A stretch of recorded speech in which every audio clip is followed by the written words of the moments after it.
చెబితేనే అక్రమార్కులు ఆమడ దూరంలో ఉంటారు. భూ కబ్జాదారులు, అక్రమ నిర్మాణదారులు హైడ్రా యాక్షన్ చూసి పక్క చూపులు మానేశారు. శక్తివంతమైన ఏజెన్సీగా మారిన ఈ హైడ్రా పేరు వింటేనే ఉలిక్కి పడుతున్న తరుణంలో కొందరు కేటుగాళ్లు మాత్రం ఏకంగా ఆ హైడ్రాకే కమిషనర్ రంగనాథ్ సంతకానికే చెక్ వేశారు. హైడ్రా కమిషనర్ రంగనాథ్ సంతకాన్నే పక్కాగా ఫోర్జరీ చేశారు కొందరు ఎడ్యుకేషన్ మాఫియా కేటుగాళ్లు. ఒకరు కాదు, ఇద్దరు కాదు, ఏకంగా 8 ప్రముఖ ప్రైవేట్ కాలేజీల యాజమాన్యాలు ముఠాగా ఏర్పడి ఆడిన ఈ మైండ్ బ్లోయింగ్ గేమ్ ఇప్పుడు సిటీలో తీవ్ర కలకలం రేపుతుంది.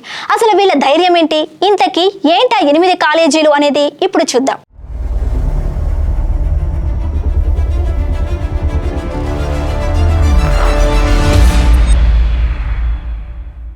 ప్రైవేట్ కాలేజీలకు అనుమతులు రావాలంటే అగ్నిమాపక శాఖ సహా పలు కీలక విభాగాల నుంచి ఎన్ఓసి తప్పనిసరి. కానీ ఇక్కడే ఆ 8 కాలేజీల యాజమాన్యాలు మాస్టర్ స్కెచ్ గీశాయి. హైడ్రా చుట్టూ తిరిగి నిబంధనల ప్రకారం అనుమతులు తెచ్చుకోవటం ఇష్టం లేక అడ్డదారి తొక్కాయి. హైడ్రా నుంచి ఎలాంటి అనుమతులు తీసుకోకుండానే ఏకంగా కమిషనర్ రంగనాథన్ సంతకాన్నే యథావిధిగా ఫోర్జరీ చేశారు. నకిలీ ఎన్ఓసి సర్టిఫికెట్లను పక్కాగా తయారు చేశారు. ఇక్కడ అసలైన ట్విస్ట్ ఏంటంటే ఈ నకిలీ ఎన్ఓసి పత్రాలని తీసుకెళ్లి ఇంటర్మీడియట్ విద్యారంగంలో తమ కాలేజీలకు అఫిలియేషన్ పొందేందుకు ఏమాత్రం భయం లేకుండా దర్జాగా ఇంటర్మీడియట్ బోర్డుకు సమర్పించాయి సదరు కాలేజీల యాజమాన్యాలు. కానీ ఎన్ఓసీల పరిశీలన సమయంలో ఇంటర్ బోర్డ్, హైడ్రా అధికారుల తనిఖీలలో అసలు బండారం బయటపడింది.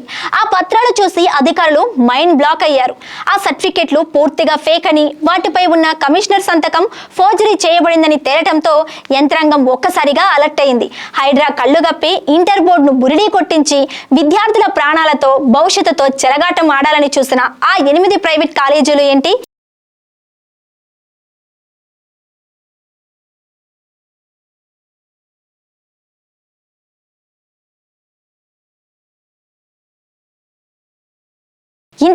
ఎంతకి తెగించాయి ఆ యాజమాన్యాలు? ఇదిగో ఒక్కసారి ఈ లిస్ట్ లో ఉన్న పేర్లను చూడండి. బర్కత్పూర్ లోని Haindavi junior college, S R Nagar లోని రెసోనిస్ జూనియర్ కాలేజ్, మెహదీపట్నంలోని ప్రియాం జూనియర్ కాలేజ్, ధ్యాన్ నగర్ లో ఉన్న మదర్స్ గర్ల్స్ జూనియర్ కాలేజ్, చంద్రాయగుట్టలోని శ్రీ చైతన్య జూనియర్ కాలేజ్, చిక్కడపల్లికి చెందిన న్యూ ఏరా జూనియర్ కాలేజ్, శివరంపల్లిలోని షాహిన్ జూనియర్ కాలేజ్, తెల్లాపూర్ లో ఉన్న వశిష్ఠ జూనియర్ కాలేజ్. ఈ మొత్తం వ్యవహారంపై హైడ్రా యంత్రాంగం కఠిన చర్యలకు పూనుకుంది. అసలే అక్రమాలంటే మండిపడే రంగనాథ్ తన సంతకాన్నే ఫోర్జరీ చేశారని తెలిసి సీరియస్ అయ్యారు. ఫోర్జరీకి పాల్పడిన ఈ మొత్తం 8 ప్రైవేట్ కాలేజీల గుర్తింపును తక్షణమే రద్దు చేయాలని డిమాండ్ చేస్తూ హైడ్రా అధికారులు లేక్ పోలీస్ స్టేషన్ లో లిఖితపూర్వక ఫిర్యాదును అందజేశారు. చూశారుగా, విద్యను వ్యాపారంగా మార్చిన కొందరు యాజమాన్యాల బరితెగింపు. కనీస భద్రతా ప్రమాణాలు పాటించకుండా అడ్డదారిన నకిలీ ఎన్ఓసీలు తెచ్చి పిల్లల ప్రాణాలను పణంగా పెట్టాలని చూసిన ఈ కాలేజీలపై ఇప్పుడు ఉక్కుపాదం మోపబోతున్నారు. పోలీసుల విచారణలో ఈ ఫోర్జరీ ముఠా వెనక ఇంకెవరి హస్తం ఉందో తేలనుంది. మీ పిల్లలు ఈ కాలేజీల్లో చదువుతుంటే పేరెంట్స్ తక్షణమే అలర్ట్ అవ్వాల్సిన టైం ఇది. ఈ ఫేక్ ఎన్ఓసీల స్కామ్ పై ప్రభుత్వం, ఇంటర్ బోర్డ్ తీసుకునే చర్యలు ఇంకెలా ఉంటాయో చూడాలి.